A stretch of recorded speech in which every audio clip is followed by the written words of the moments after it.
Welcome into this Behind the Wall bye-week special. Today, we are going to be taking a walk through Beaver Stadium with Bradley Spider Caldwell. He was the equipment manager for Joe Paterno for almost 30 years. He tells us stories from the 80s all the way up to the 2000s of Joe Paterno. We see here the final shoes that Joe Paterno ever wore, and so many cool stories in between. So come with us on this cool journey. Here's the man cave. Ooh-wee.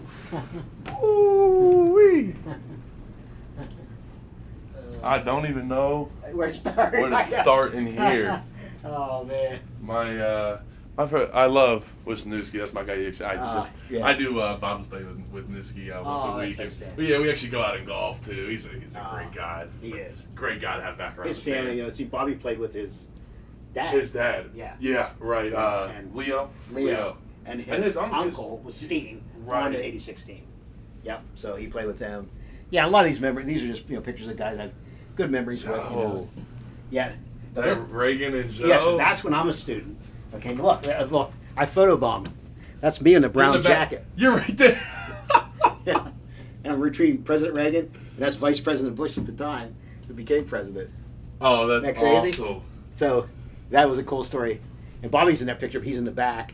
Yeah, but that's when we went to the White House after we won the championship in '86. This is actually pregame warm-up in the national championship game, '86 game. This is on the Fiesta Bowl, and this is pregame warm-up. And some fans sent me that picture. They blew it up and sent it to me to the office, and I didn't know who it was, and said, "Hey, I took this picture. Thought you'd like it." Oh, that was so cool. That's very neat. Yep. This is when I was a student manager. This is in 1985. This is the '85 season, and that's me there. And see, this is where the parking lot is in front of Haluba right now. That's the outdoor, the indoor tennis building. Oh, so right that's here. the front. That's the front of Haluba now. Yeah, wow, front Haluba. okay. Yeah, Haluba's like right here. Pagula will be over here. But Haluba wasn't there yet. Man, Spider, look at those short shorts. I know. They come back around. I'll tell you, they went away for a little bit, 90s, 2000s. That's and funny. They're back around. We wear short shorts now. So. Oh, that's very neat. But yeah, a lot of stuff. Like some of my special stuff I really enjoy, and a lot of these pictures are for memories. Like this is the worst field conditions in my career. Yeah, how did you go about that Capital game? One Bowl in 2000. Right down in Florida. Yeah, we played at LSU, and I'll never forget that game, guys. 3 days before that game was they called it the Champs Bowl. Wisconsin played Miami there, okay, and our hotels were just down the road from each other. And I'm good friends with the Wisconsin equipment manager. After their game, he called me and said, "Spider, I just saw your forecast. You're in trouble." I said, "What do you mean?" He said, "They're expecting a monsoon," which I saw that. I said, "We just played in that field." And he said, it was a brand new field. They had played the state of Florida played all their championship games on that field for a couple weeks before, and it destroyed it. So they put a brand new field down. Well, when they put the grass down, there was no sod with it. It was just basically just like a thin carpet of grass, Bermuda grass. And so he said, the Wisconsin guy said, equipment manager said, we were ripping that field up, and it was a dry day. In fact, we had 2 ACL injuries in that game. He said, if you have a monsoon, that field is going to blow up. So I get there in the morning, and I literally could put my fingers in the field and pick it up like a carpet. And it was like having this throw rug on a wax floor. It just, you would hit it and it would just off underneath you. So guys were getting off the bus, and they're literally like, Spider, what shoes we wore? I guess, guys, you go wear flip-flops today. It's not going to matter. I said, that field is awful. I don't know what to say to you. So I said, go out and test your cleats from pregame. I mean, I'd probably suggest, it's not really going to cake up on you because they're so sandy. I said, you might just want to wear your soccer cleats, whatever. But anyway, they or screw-ins or something, whatever you think. But so they were actually maybe going to postpone the game. They actually met with Joe, Les Miles, and the ADs, and officials were saying, should we postpone it? And they're like, hey, we're at the same field, we're both here, fans, let's do it. Yeah, let's go. So, that's awesome. Probably helped us in the long run. Yeah, LSU had a lot of speed that day. Yeah, definitely. That takes away a little bit of speed. Thank God we won. Yeah, you get a little ground and pound action, get you 4 or 5 yards of pop, and that's how you win that type of game. Yep. That was Darryl Clark. He was our QB at the time. Right. And big, good kid. So, yeah, in fact, this is me fixing a divot during that game. You can see what the big hump back here. During a timeout, I'm like like worthless. I was going to say, I don't really know if you're doing much there. No, it's totally worthless. So. Yep. But what game is this? Yeah, no, this is the first play of the 1994 Rose Bowl, or 95 Rose Bowl against Oregon. So this is Kajana Carter getting the handoff from Kerry, the very 80-yard run touchdown pass to set the tone. First play, yeah. First play. That offense. Yep. Everybody I talked to, they're like, that 94 offense could have been an NFL offense. It really, I mean, seriously, and even some of the juniors and sophomores that were on that team, all became like first-round draft picks. I mean, I want to say we had 14 players from that offense all drafted over the next three years, okay, that were all starters in this game, okay. Phenomenal it was. In fact, and just to tell you, so one of the greatest offenses we've ever had, and just to compare, I want to show you something. It's pretty cool. These are actually game-worn wristbands, rich coaches, okay. Now this is Coach O'Brien's office. This is one of Matt McGloin's wristbands from Coach O'Brien. There's 159 plays on this thing, okay. I don't know how you can see it. Right. Okay? Yeah, you gotta have some good eyesight for sure. Now this wristband is actually the one Michael Robinson wore in the Orange Bowl. We played Florida State in 2005. Okay. Now this will be Coach Paterno's. Galen Hall is our office coordinator, Jay Paterno. So there's 140 plays on this. Michael was a smart kid. He was a great quarterback for us, Rob. So that's 140 plays. So here is Kerry's wristband from this game. In fact, you can't see it because he's wearing a regular wristband here. His wrist coach is on the other hand. But here's his wristband. 10 plays. 10. That's all you guys needed. 10 plays. And it's funny, we played, a lot of them were in goal line plays. I mean, they did send a lot of plays in with the wideouts and the tight ends and stuff like that. But the funny thing about it is we had, I remember the first game of the season, we played Minnesota in the Metrodome. And after the word, we're shaking hands with the coaches. They come up to us. And I remember the one coach telling our other coach, said, we knew exactly what you were going to run. We couldn't stop it. It's just, that's 11 guys doing exactly what they're supposed to do in every single play to perfection. So they were fun to watch. It was. Yeah, that's it wasn't how we got to score. It was like when. And two of those plays on the wristband were 2-point conversion plays too. Right. It was mostly for goal line stuff. Yeah. Wow. So. That's having trust in your offensive unit, man. Yeah. In fact, this jersey here, I just found this the other day in the closet. Believe it or not, we're gonna laugh at what it was, but that '85 game that Bobby White was just talking about, we lost in the Oklahoma National Championship. This company called Speedline gave us these free jerseys, and we actually wore them for the game. And they gave us 2 sets. And at halftime, his jersey got ripped real bad in the first half. It was a really crappy jersey. It's thin. So I gave him a brand new jersey in the second half, or was our backup jersey. But anyway, that's the actual game. He wore that in the game. He actually even physically tied it up with a shoestring. We used to let him. Back then, they kind of had like crop shirts, a little bit. Oh yeah, so that actually was a real game jersey, believe it or not. Wow. So. That's an awesome picture right there. Yeah, that was my senior year, and my dad took that photograph of Joe, the banquet, the senior banquet. Right. And of Coach Paterno, and the ironic thing there, if you swing to the right, that picture there with me looking like I'm going to punch that guy right there, that's my high school coach, and the foreshadowing of that is look behind it and on the wall. There's a picture of Jopa in Penn State. That's 1979. Oh, right behind him, I see it. I'm a junior in high school. That's the foreshadow. I had no idea I was coming to Penn State. Going to be a part of the equipment room and part of Penn State that long. That was 1979. But and this is really cool. One of my favorite things in here is this shoe. I found this in the storeroom down below Coach Paterno's office years ago, and it's a cleat from the 1930s. What are those? 2-inch spikes? It's pieces of leather nailed together with long finish nails. And it was called a mud cleat they wore back then. And a lot of their fields were just like that Capital One Bowl field. Right, just tore up. It was a high top. The match to this used to be in the football office under glass. I don't know what ever happened to it. It must be in the archives, must have it at the library or something. But this was damaged. It was wet, and it was starting to decay. And because below where the Morgan Academic Sports Center is right now, that was an indoor ice arena. Oh, okay. I didn't know that. And that's where we were above that. Joe's office was above that, and I found this years ago and just always kept it. I just put it what was cool. And then this helmet. Really neat. This helmet's from the 19. Oh man, I don't know what was that protecting. This? I know, that crazy. Not much. Oh, that's nuts. This is from the 30s as well. Woo. That's something. Look at that thing.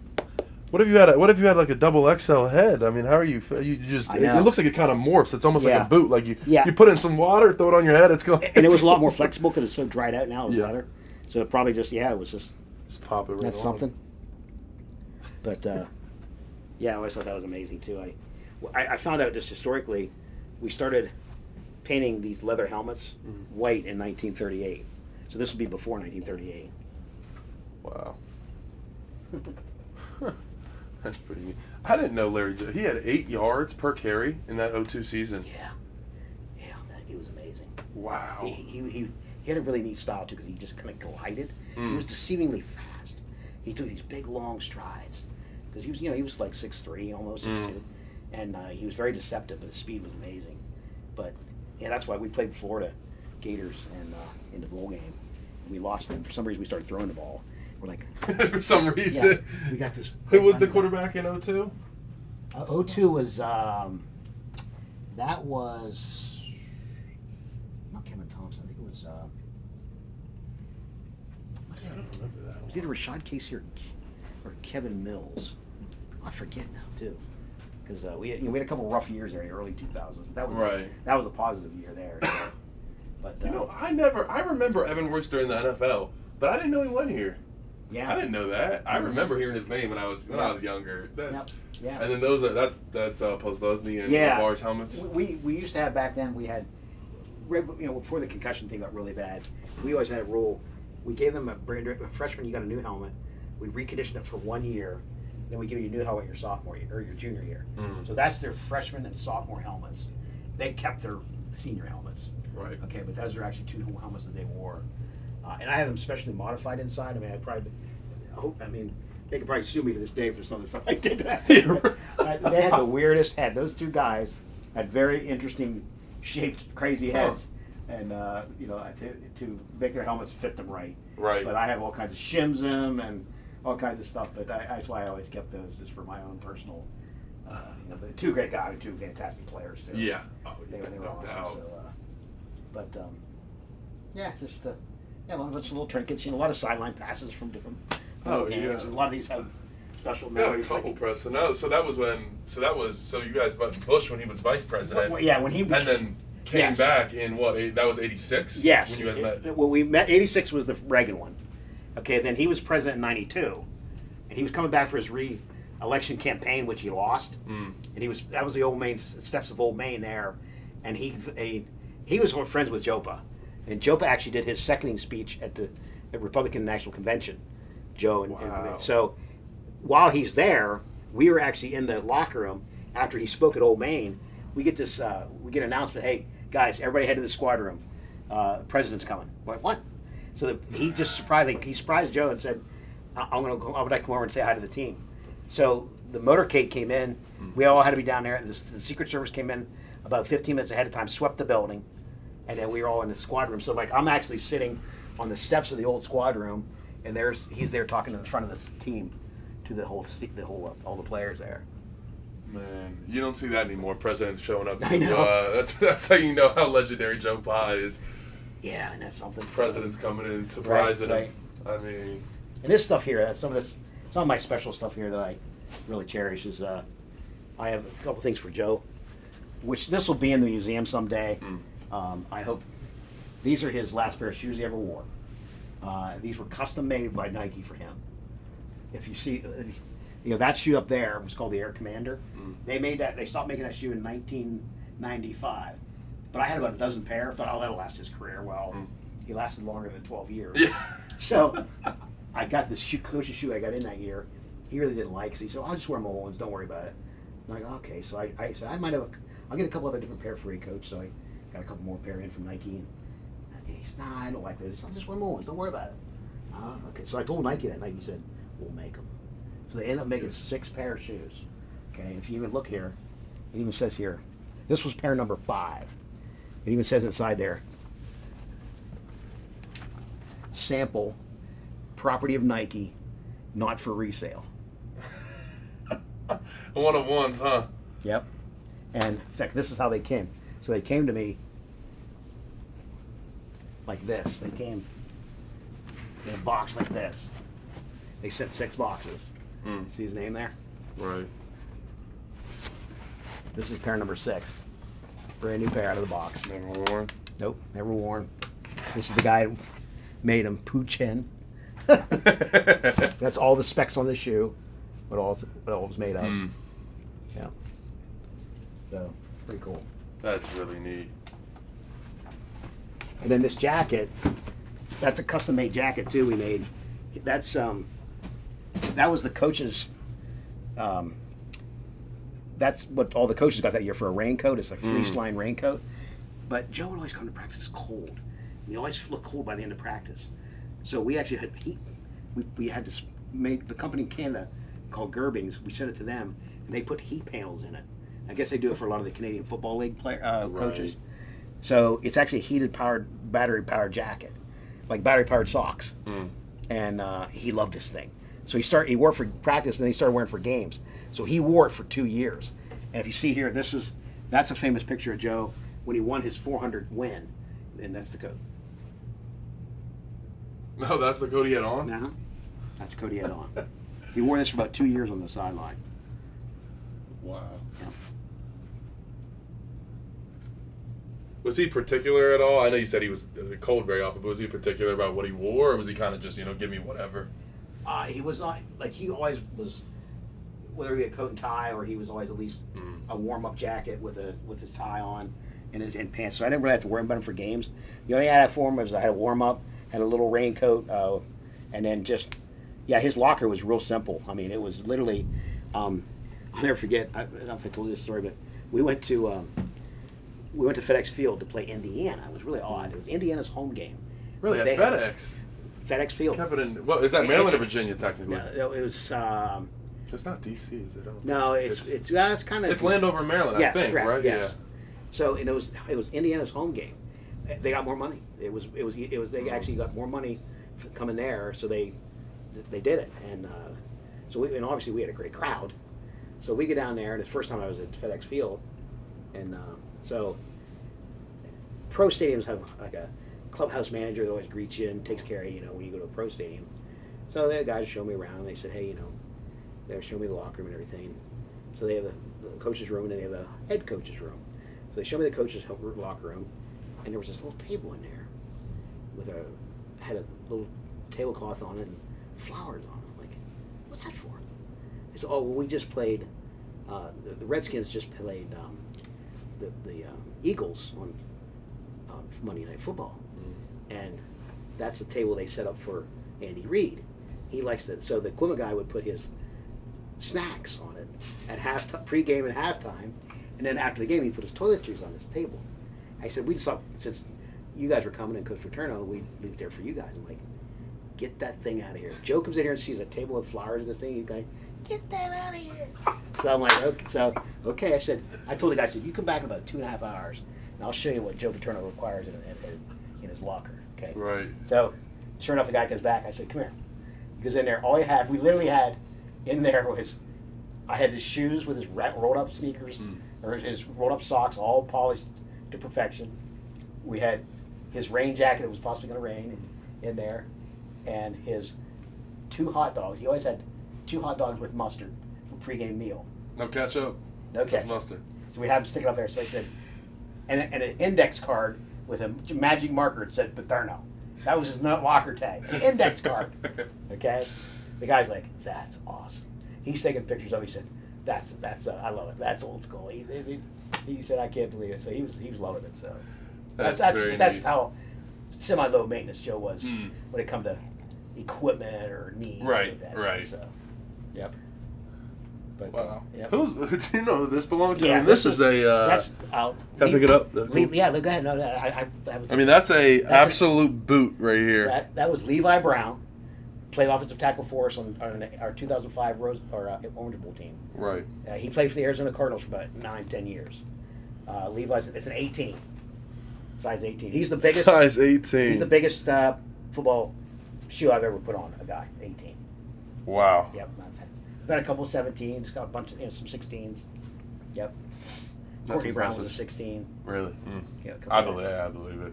But yeah, boots. Levi was 18. So, and then I've just all my years of you I would say this watch these collection videos. right here. Yeah. That's pretty lengthy.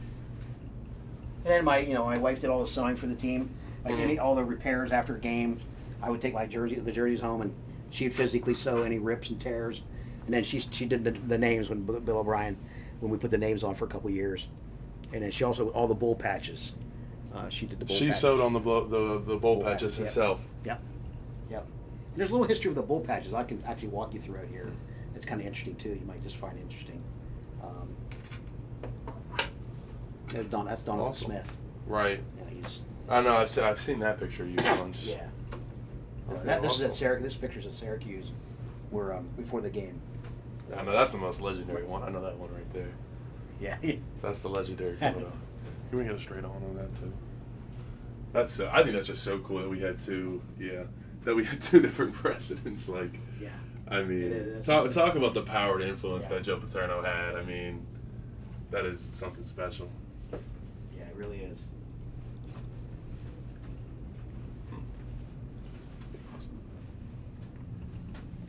While you're here, let me do the history of the patches on the jerseys. Oh, yeah. Penn State never wore any patches on their jerseys until the first patch we ever wore was in the 1992 Blockbuster Bowl, which is in Miami, in Joe Robbie Stadium at the time. Okay, and we so that was 1992. We were announcing the very next year we were going into the Big Ten. Okay. So we wore. They wanted to promote us going into Big Ten at the bowl game. So in '92 bowl game, we wore this patch, and see it says Big Ten Conference on it. Right. So we wore that for that game in the Blockbuster Bowl. I guess, yeah, '92. Well, I wonder when Blockbuster ran out of money to stop having a bowl game. It was only like 2 years after that. Yeah, I was gonna say. Yeah. Well, I mean, that's so interesting that they had enough money for a bowl game, and Yeah. obviously, non-existent nowadays. I'm sure that was cool. I wonder if the players got like any gift cards or anything to Blockbuster. I don't know how it worked back then. Yeah, I know. we got a. In fact, we got a. I think one of the bowl gifts was like was a VCR. Okay. You know, Yeah. back in the old day, Back you know. then. Yeah. You know, Heck and, yeah. and then I think there was gift cards for that. Yep, there was. That's very neat. But well then, so then that was it.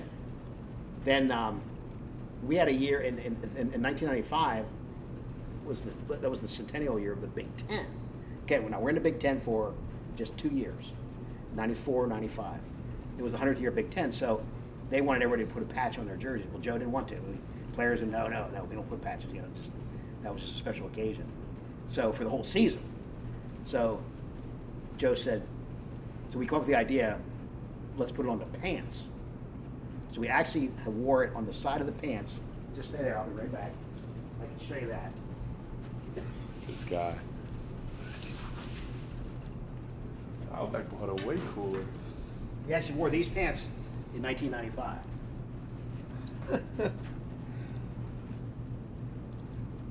Not many people remember that at all. So That was again, that was the compromise. yeah, Put 'em on the pants? yep. We didn't want to put it on the jersey. I respect it. So then, 2 years later, we played in the because of us getting screwed in the '94 Rose Bowl when we lost or beat Oklahoma. I'm sorry, when we beat Oregon, and we ended up number 2. Nebraska gets the national championship, and we were 12-0. So college football, we were working on changing the format. So they created what's called the Bowl Alliance to try to align at least the top 2 teams if they could, or at least 4 teams, okay? But it was all based on just plugging the right people when they thought. It wasn't like, there was no message to the madness, okay? So they had this little thing they called the Bowl Alliance. So they tried to find the best 8 teams and plug in the bowl games, okay? But it wasn't really a playoff, okay? They still just had a true, 1 versus 2 if they could do it. Anyway, we were like 9-2 that year, and BYU was 13-0, and the Fiesta Bowl had the last pick, and they said they wanted us because we have such a great draw, so they took us over, which they should probably take at BYU, to go to the Fiesta Bowl. So Joe, Fiesta Bowl asked us to wear a patch if we would, and they showed it to Joe. Joe said, well, I feel they're doing us a favor, letting us in, and we have a great relationship with them. I'm going to okay me wear it because it has our logo on it. Had a little logo on it there. It was very small. And then we played Texas. That was Wally Richardson's senior year. And then Texas had the same one with the Texas logo. Okay, so that was not so. Then we never had another. We didn't have that. Was '96. Okay. Well, then the next one is in '99, which is over here, the Alamo Bowl. They, the athletic director Tim Curley called me. He says, "Spider, I just made a mistake." I said, "I think I blew it." I signed a contract with the Alamo Bowl, and it says if we don't wear their patch, they're going to fine us $50,000. So I said, I haven't told Joe yet. So I said, just get ready. I'm not sure what we're going to do. So he tells Joe, I'm sorry, I screwed up, signed the contract. Then their corporate sponsor, Alamo, wants us to have this, or Sylvania, wants to wear the patch. Joe goes, I'll pay the fine myself. He was going to pay it. He was actually going to take it out of his own pocket. Really? Why did he decide against it? So we wouldn't have to wear the Right. patch. Keep it. Well, then Mr. Curley talked to me and said, Coach, that's the way it's going to be from now on. They're going to write these into all their contracts, the bowl games, because the corporate sponsorship is so big now, it's going to get worse. So we probably need to start doing it, thinking about it. Right. Had to adapt into it. So he gave into it, so we started wearing patches ever since. So that's it. So then my wife started doing, she did all that original sewing of these two, and then my wife ended up sewing all the patches through the years. Too. That's so neat. Yeah. Well, here, now I'll come down and show you the history of our helmets. It's so funny to see some of the sponsors of these games, and some of these sponsors are like no longer even companies Oh, I know. anymore. Maybe Blockbuster or something. Yeah. I know. So. Oh, wow. Yeah. So that helmet I showed you was the oldest one, that leather one I showed you from the 30s. So this helmet here, these were actually all game-worn helmets, all but the very last one. Okay. And there's nobody, some guys there's particular who it is, but this was Dave Rao, he played, that's his helmet. He was an offensive tackle. Okay? Or guard, I'm sorry, he was an offensive guard. Played in 1962. And this is a suspension helmet. I was say, what's going on up in here? Just What is that? yeah. That's just like a catch almost? Yeah, they called it a suspension helmet. It's just basically ropes and stuff just to kind of keep your helmet away from your head away from the shell. And if you look at a helmet from Korea back in the 50s, that's what the inside of our Army helmets look like. Because Rydell actually made helmets for the military. For the military, really? Yep. So this helmet's from the 70s. This old Max Pro, these just Velcro pads. They just ripped out. These pads have A, B, and C on them. That's the thicknesses. So you would just adjust a guy based on his head size, whether he needed thicker sides, a thicker top. So the helmets themselves were all the same size? And you just kind there of was adjusted still there was still a couple different shell sizes. Okay. There was like a medium shell, a large shell, XL shell. And this is Bobby's helmet. So the last time this was worn was the '86 National Championship game. Bobby White. Yeah, it looks like he was using his helmet a little bit. I see what he was talking A about. little battering ram there. So it still had dirt in it from there's like sand in it. A lot of it's fallen out now from Some desert sand, huh? Yeah. Yeah. So here's that's how we used to just put your name in with a magic Yeah, marker. White. Wow. I think this is all. That might be the coolest face mask I've seen in I a know, long that's time. something. How did he get that one cleared? I mean, Well, and I can tell you some history. Yeah. he could go through it. He could get punched right in the eye. I know. So it's funny. Now these helmets back then, Landon, were all by head size. This is actually a 7 7/8. There was a 7 1/2, 7 3/4, 7 3/8. So where these were adjustable to a certain size, head, but this was all particularly to your head size. Now then they started. We didn't go to air helmets till the late '80s, and these helmets are basically from the '90s. We started getting them in like '88. Okay, these two helmets here. So this is what like LeVar Arrington and Courtney Brown, those guys would have worn through the '90s. Okay, this is pretty much the helmet. Now to give you a little history, our face masks were always gray. Now different, it's kind of gray. I mean, gray back then was kind of greenish, almost. Then they had the gray here, and this was also gray, but it's charcoal gray. Well, in 1987, they went to what was called the thin wire face mask, first time ever. So, because they were these thick ones for years, or for a couple years. And the thin wire in gray was real light color, almost looked white. So I just like, you know what? Those almost look too white. I said, let's just go with, these almost look black. Let's just go with a navy, match the stripe, because these are so dark, because everybody's used to seeing this. So I just made it. I didn't even ask permission. We just started going to it. So that's how we phased. Nobody noticed. That's how we phased into the blue face. Did you paint them yourself, or did you order? No, them we that ordered way? them. We could Okay, order them that way. we ordered The them. coating. Yep. Yep. So we just started using the blue because of the way they used to look. So.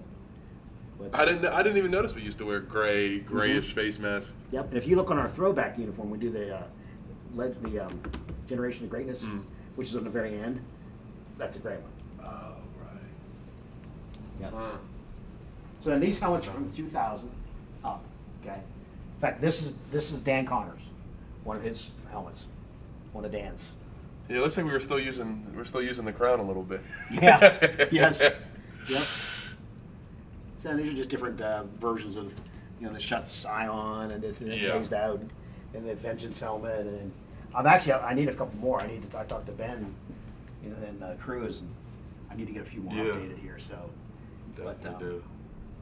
my last year we were using these two, the Flex, which I really like. This Honestly, Flex. that's when the Flex really started to get Yeah, popular. I Yeah, just- like early 20. Yeah, we used this and then And- started getting these. These were coming in just when I was leaving the equipment room. I've never had to deal with the ones where Honestly, these, I mean, we talked about it. I remember you come in and you put the skull cap Yeah. on, and Cruz is like scanning your Yeah. head. You just sit there, and if you like blink a little bit, he's like, "Oh, we got to restart." Ah. So you got to sit there. Your eyes can't. You go burning like this. You're like, Oh, yeah, that's crazy. yeah, it's a process. That's for sure.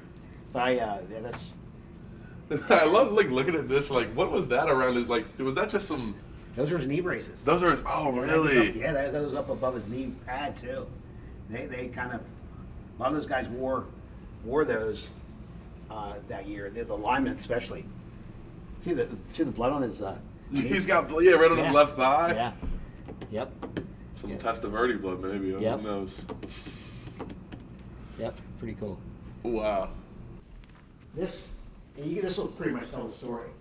But all these 8 different colors, okay? These were our practice jerseys. And Joe would go, basically what it was, as I have here, is from Rip Engel when he came in 1950, okay?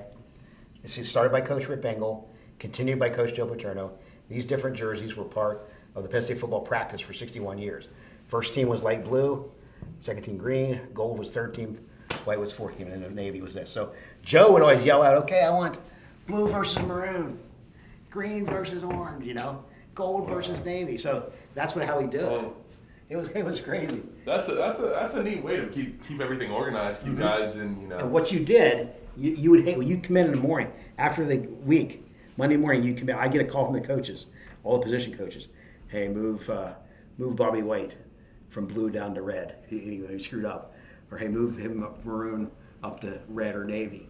So the guys would come in. They'd be pulling their jerseys out of the cupboard. And you'd hear them like, shit. Yeah, I bet that was. Or they're like, that's so bad, Or they'd be like, oh, I moved up, yeah, Right. It's really a motivation. Oh, thing. I'm sure, yeah. Because then you're out there and you're like, man, I'm looking at this. If I'm on the fourth team, I'm looking at this orange jersey the whole time. I want to put on that navy jersey. And I love That's it. very neat. I didn't know this for years. I was sitting with I learned a lot of the history from Jopa at the bowl games when we were at the hospitality room. At night when Joe was relaxed and having a couple, he'd be sitting there and I'd ask him questions like, Coach, just history on how the numbers used to be on the helmet, why'd they come off? And we used to have a stripe on our pants, why'd they come off? And so he'd tell me the history of the black shoes. Well, one time I said, Coach, the jerseys, I said, where'd they ever come from? The different colors. He said, well, we did that at Brown. When I was at Brown, I was played with Rip Engel, we brought it to Penn State with us. And we used Brown's colors. And he liked to organize it by the different colors of so we came here, we wanted to use blue as primarily number one. So we did a light blue, dark blue, okay? I said, well, how'd you come up with the second team? Why'd you come up with green and red? And Joe goes, well, think about it. Green, offense, go. Red, defense, stop. I said, you're kidding me. Okay, so, all right, you got me on that. Well, what about gold and maroon? Well, think about it. This is Joe. He's telling me this in the hospitality. He goes, think about it. You mix light blue and green, it makes gold. If you take navy paint and red paint, it makes maroon. And it does. If you mix those colors, that's the color that comes up with. I'm curious as how he came to that thought process. I don't know. I mean, who knows? They were seriously, he said, we were just sitting around thinking of colors. We wanted to do the blue for the first teams. But what could we do with the other ones? And they just said, we were in a staff meeting and we were brainstorming and that's how we come up with it. I'm like, okay. It was hilarious. Yeah, that's very neat. Yes, how did we get, you know white and orange? Well, I have no idea what orange. White was obviously, that was made on our scout team anyway. So what we would do is, white obviously because it's Penn State, but he wanted to use, and he always wanted to use this for the scout team. So what we would do is we would be this in preseason, okay? Then after preseason was over, these three teams would all kick into white, and they were the scout team. And we would put them in opposing numbers of the visiting team. Okay, every week we get a new roster. Okay, Northwestern. Here's the numbers of Northwestern. Here's the numbers for Nebraska. So we put the team in that makeup, and then we just keep the two colors, first and second teams, the rest of the season, the rest of through the fall. Yeah. Yeah. Nowadays, light blue just means you're injured. So that means if you have light blue on, it's We not a had good thing. we had red crosses, green crosses. If you wore a red cross, you couldn't touch nothing. If you had a green cross, you could play, you could go in, but it was a warning, nobody touching. So you still had your pad, and even if you're in a red cross and you weren't going to do anything, Joe made you wear your full pads. Whatever the team was wearing, you wore your full pads, standing in a red cross, doing nothing. That's how you make a great culture, though. I'll tell you what. So, Yeah, that's really neat. yep. Oh, So we had a whole list, so we still had the numbers on them, but we would actually, we had a heat set, and we just, as we needed numbers, we'd heat them up, and then we'd hang them on a rack. We had a rack of all the colors, 1 through 99. And if, I go to, say we get a new team every week, he moves down, he's number 16, and he moves from blue to red. You go over and say, oh, I don't have a red one, so we'd we'd heat up a red one, printed 16 on it, and then we'd use it, and then once we were done using it, we'd just hang it up. So eventually we built up where we had almost every number in every color, but if we didn't or one got beat up, then we would print it. Yeah, press it down real quick. Yeah. That's very cool. I've never been over. I've never seen this piece. Yeah, it's a neat thing that just part of the, and if you watch some old footage of Joe, back in especially right up to even the national championship, if you see some practice shots from the '86 team, you'll see it. Yeah, you'll see those in the background. But he wore them right up till 2011. We were Right. wearing those jerseys. So. Thank you guys for tuning into the bye-week special. Come back tomorrow, Friday, where we're doing what an away game is like as a college football player. Like, comment, subscribe, check out these videos. Peace.